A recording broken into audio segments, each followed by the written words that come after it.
If this had been recorded, boxing history might look different today.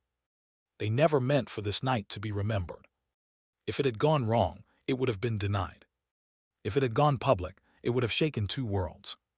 America was in the middle of boxing's golden era. Stadium lights were brighter than ever. Heavyweight champions weren't just athletes, they were symbols of dominance. And one name carried the weight of pressure like no other: Joe Frazier, the king of forward motion, the man whose left hook could rewrite destiny, the fighter who dropped Muhammad Ali. In that era, if someone asked, who is the most dangerous man alive, boxing had a confident answer. But outside the stadiums, in quiet training rooms and private dojos, another name was building tension. Bruce Lee.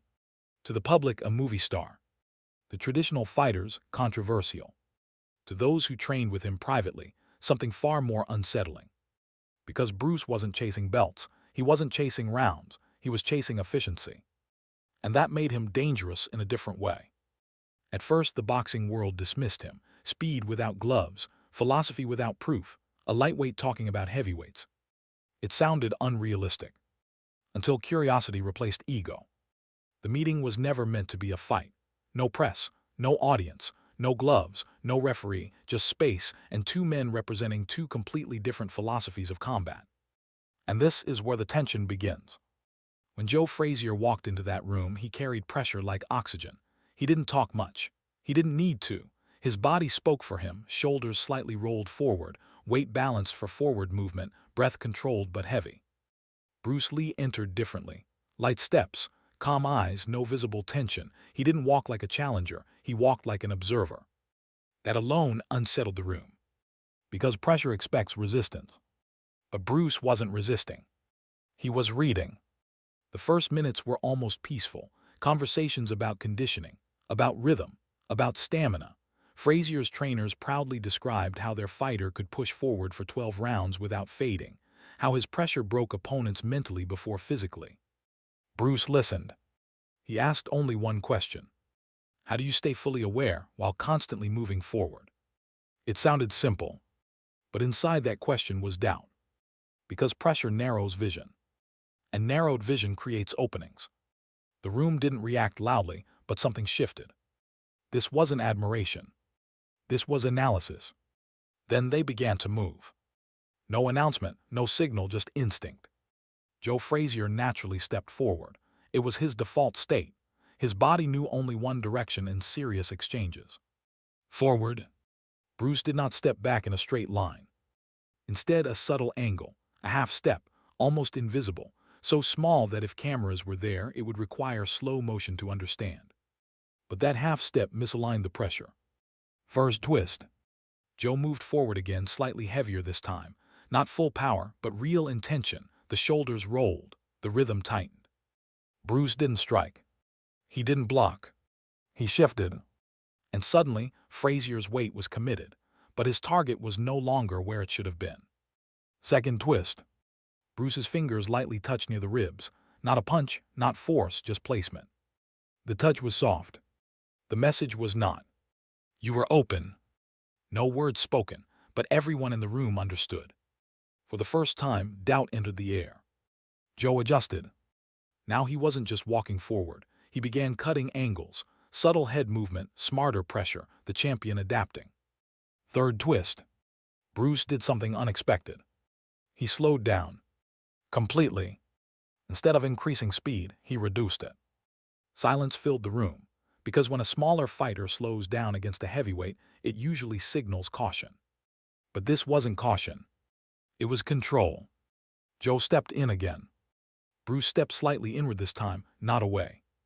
And with barely visible movement, his hand traced lightly near the side of Frazier's neck. Again, no force. But the room felt it. Because in a real exchange, that wasn't a touch.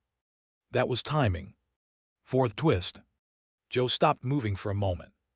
That moment was heavy. Not anger, not embarrassment. Processing. And that processing created the most uncomfortable thing in combat. Silence. No one clapped, no one spoke. Because if this were nothing, the room would have laughed. But it wasn't nothing. It was something difficult to categorize. Joe resumed. But now his pressure had changed. He wasn't just advancing, he was searching. And the moment a pressure fighter begins searching, instead of imposing, the dynamic shifts. Bruce didn't chase, he didn't dominate. He let Frazier feel the gaps. And that was more unsettling than any strike. Fifth twist. Someone in Frazier's camp shifted in their stance. You could feel it. The energy in the room was no longer casual. Because they realized something dangerous. This wasn't about strength. This was about perception. And perception doesn't show on scorecards. The exchange lasted less than a minute. But in that minute, an assumption cracked. The assumption that pressure is everything. No knockout happened. No one fell. No winner declared. But something changed. Joe loosened his shoulders slightly. Bruce remained calm. And in that silence, a question echoed privately in multiple minds. What if there were no gloves? No one dared say it out loud. Because boxing thrives on clarity. And this was not clear. This was philosophy colliding with instinct. And the collision didn't produce noise. It produced thought. The silence after that first exchange didn't fade. It thickened. Joe Frazier was not a man who panicked. He had faced monsters in the ring. He had stood toe-to-toe with Muhammad Ali. One light touch from a lightweight martial artist was not going to shake his foundation. But this wasn't about being shaken. It was about being read. And no heavyweight enjoys feeling predictable. Joe adjusted his stance slightly. The forward lean remained, but now his feet were more deliberate. He wasn't just pressing, he was calculating. The room noticed the difference immediately. This was no longer curiosity. This was professional pride stepping in. Bruce saw it too. And instead of increasing speed, he slowed his breathing. That detail mattered. Because when tension rises, most fighters speed up. Bruce became quieter. Joe stepped forward again, but this time with real commitment. His weight dropped heavier. His shoulders rolled harder. The intention was clear. Break space, collapse distance, force reaction. And for the first time, Bruce didn't angle immediately. He held position. That froze the room. Because holding ground against a heavyweight isn't strategy. It's risk. Joe closed the gap fast. The difference in mass was undeniable. The air shifted with his movement. Even without gloves, the pressure felt physical. And then, Bruce pivoted. Not backward. Around. A tight circular shift that forced Joe's momentum to continue past the intended line. It was subtle, almost disrespectfully small. No dramatic spin, no flashy movement, just geometry. Joe turned quickly, faster than most heavyweights could. But when he completed the turn, Bruce was already positioned slightly off-center. And that is when something changed. Bruce didn't touch this time. He stopped inches away. Eye level steady. Hand relaxed. He didn't demonstrate a strike. He demonstrated control of space. The message was clearer than before. You are reacting. That's when pride entered the room. Joe's next movement wasn't casual anymore. It wasn't anger, but it was intent. He surged forward with a sharper burst, not full power, but close enough that everyone watching instinctively leaned back. This was the closest it had come to becoming real. Bruce's expression didn't change. He stepped inside the arc, not outside. Inside. That decision confused even experienced eyes. Because stepping inside a heavyweight's range is suicide, unless you understand timing at a different level. Joe's shoulder rotated.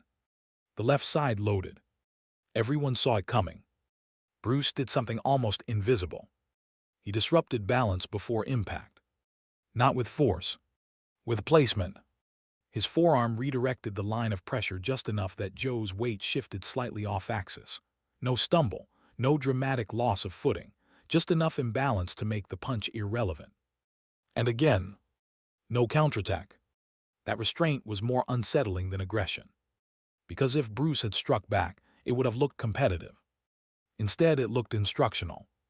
The trainers in the room were no longer relaxed. A few exchanged glances. One crossed his arms tighter. Another shifted his jaw. This wasn't about winning. This was about the discomfort of unfamiliar territory. Joe stepped back half a pace. That half pace meant everything. Not retreat. Reset. But reset implies adjustment. And adjustment implies recognition. The next few seconds were slower. Joe circled now, not straight pressure, testing angles, forcing Bruce to move first. And for the first time in the entire exchange, Bruce waited. He allowed Joe to dictate. That created doubt, because maybe the first moments were just speed. Maybe this was where size would matter. Joe cut the space aggressively. Bruce retreated once, twice, then suddenly stopped. The timing was precise. Joe committed to the forward burst, and Bruce entered the space before Joe completed the thought. That's the part most people misunderstand. It wasn't faster reflex. It was earlier decision. Bruce didn't react to movement. He reacted to intention.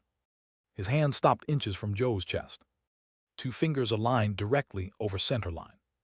Light contact. Again, but this time closer.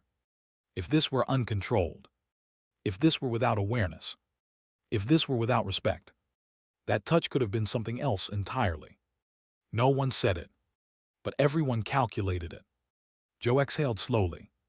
Not frustrated. Focused. He nodded slightly. It wasn't surrender. It was acknowledgement.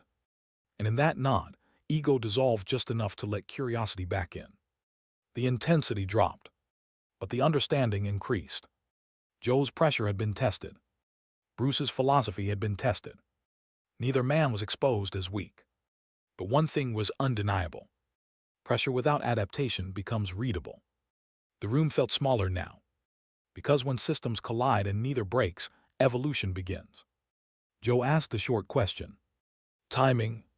Bruce answered just as short. Before decision. That sentence hung in the air longer than any punch would have.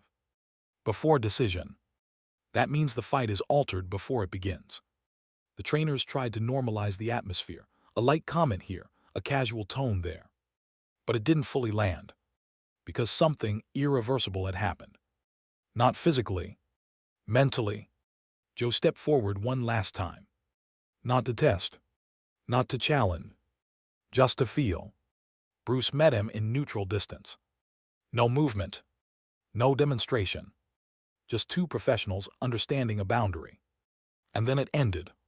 No handshake drama. No applause. Just breathing. Heavy on one side.